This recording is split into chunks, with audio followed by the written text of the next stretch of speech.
Bueno, en este problema de dinámica lineal para este screencast voy a resolver un problema donde tenemos dos masas sobre un plano inclinado. El plano inclinado está a 30 grados según el problema. Ujú. La masa 1 es de 3 kilogramos, la masa 2 es de 1 kilogramo. No hay fricción aquí entre las masas, están en contacto pero no hay fricción. Y acá entre las masas y el plano inclinado sí hay fricción y el coeficiente de fricción cinética es 0.2. Bueno, hay una fuerza externa, F, de 100 newtons. Puede ser aquí que esté Cuco, y Cuco está empujando a la masa 1, pero la masa 1 a su vez empuja a la masa 2 con una fuerza de contacto, F de contacto, y además la masa 2, por la tercera ley de Newton, empuja a su vez a la masa 1 con una fuerza que tiene la misma magnitud, pero sentidos opuestos. Entonces, el problema nos pide que calculemos cuál es la fuerza de contacto entre las masas. Este es el diagrama de cuerpo libre para la masa M1, que aquí está con carita. Lo que nos interesa es el movimiento sobre el plano, que nos define nuestro eje X', que es el eje girado, y perpendicular al plano, que nos define la Y'. La primera fuerza que vemos es el peso, M1G, vertical hacia abajo. Después la normal, que es el plano sosteniendo a M1. Después tenemos también la fuerza externa de 100 newtons. Si se está moviendo todo esto hacia arriba, también tenemos la fricción que se opone al movimiento, que es Fk1, fricción cinética 1. Y no nos olvidamos que aquí también está la masa M2, así que la masa M2 también ejerce una fuerza de contacto sobre la masa M1. Por último, al peso lo podemos descomponer en componentes. Este ángulo de aquí es el mismo ángulo que está acá, así que tenemos una componente que va perpendicular al plano, que es M1G, coseno de teta, cateto adyacente, y una componente que va en la misma dirección que el plano, que es M1G, seno de teta. Aplicamos la segunda ley de Newton. Fuerza, la suma de las fuerzas es igual a masa por aceleración, y lo hacemos sobre el eje X y sobre el eje Y. En el eje X vamos a considerar la dirección de la aceleración como la dirección positiva. Todo esto va hacia arriba, entonces la fuerza externa es positiva y todo lo demás es negativo, menos la fricción Fk1, menos la fuerza de contacto, menos esta parte del peso que es M1G seno de teta. Eso es la suma de las fuerzas y tiene que ser igual a M1 por la aceleración. En Y no se está moviendo en esta dirección el objeto, así que esta fuerza normal tiene que equilibrar a M1G coseno de teta. Entonces le ponemos N1 es igual a M1G coseno de teta.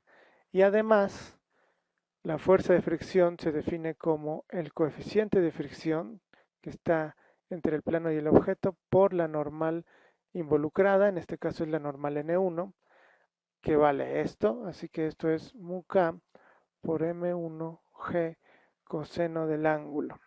Y si sustituimos esta fuerza de fricción en la ecuación para X, nos queda F menos mu k M1G coseno del ángulo menos la fuerza de contacto menos M1G seno del ángulo es igual a M1 por la aceleración, y esta va a ser nuestra primera ecuación.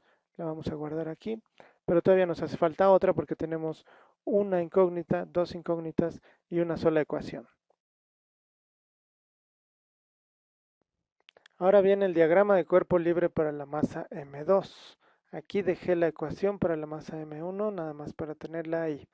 Esta es la masa M2, tiene barbita, tiene así su pelo como de vagabundo. Este es el eje X sobre el plano y el eje Y sobre el plano que nos interesan. así que vemos las fuerzas que hay en esos dos ejes.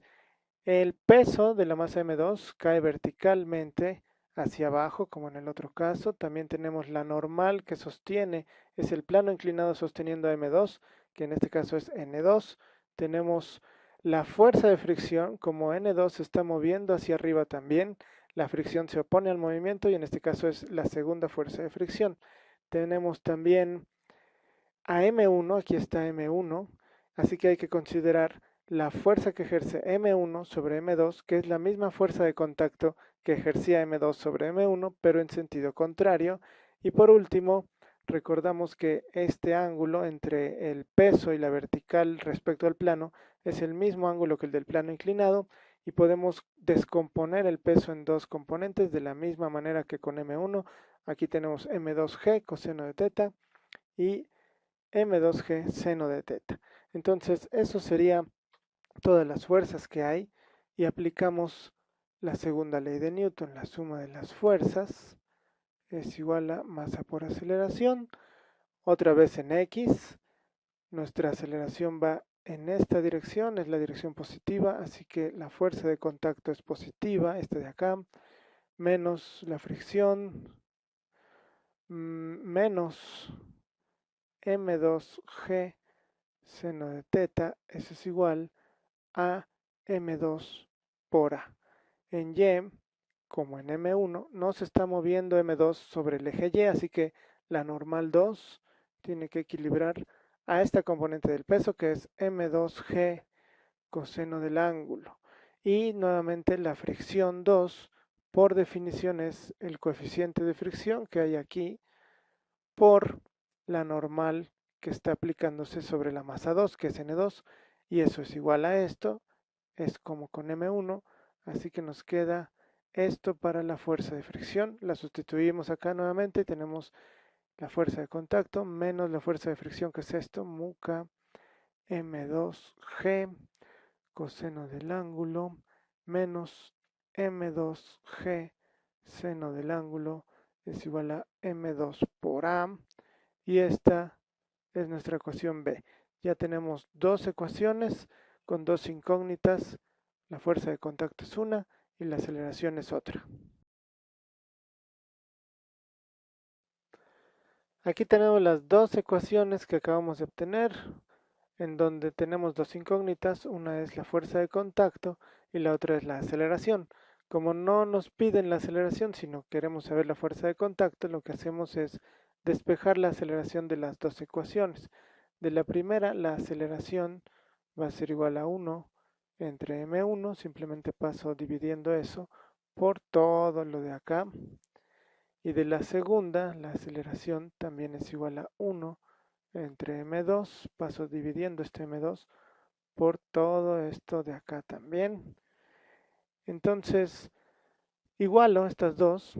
En esta de arriba tengo f entre m1, es este término, luego menos mu k m1 acá se va con esta y nomás nos queda g coseno del ángulo menos la fuerza de contacto entre m1 menos este m1 se va con este y nos queda g seno de teta y eso tiene que ser igual a esto de acá abajo, que es fc entre m2, el primer término, menos mu k, esta m2 se va con esta de acá y nos queda g coseno del ángulo, menos esta m2 también se va con esta y nos queda g seno del ángulo. Y vemos que se nos van varias cosas. Este término de acá es el mismo que este, así que se va. Y este término de acá también es el mismo que este, así que se va. Y solamente nos queda F entre M1 menos la fuerza de contacto entre M1 es igual a la fuerza de contacto entre M2. Y recordamos que F vale 100, si se acuerdan, F vale 100, la M1 valía 3 kilogramos, la M2 1 kilogramo y lo sustituimos acá. Entonces tenemos, en vez de F son 100 entre 3 menos la fuerza de contacto entre 3 es igual a la fuerza de contacto entre 1, ¿no? Y esto hace que 100 entre 3, bueno, lo multiplico todo por 3 y tengo 100 menos Fc es igual a 3 Fc, o 100 es igual a 4 Fc, y eso hace que la fuerza de contacto sea 25 newtons, dependiendo de quién la aplique. Si es M1, pues es hacia arriba, y si es M2, es hacia abajo. Y ya es todo. Me despido, y aquí está Cuco otra vez, diciendo adiós.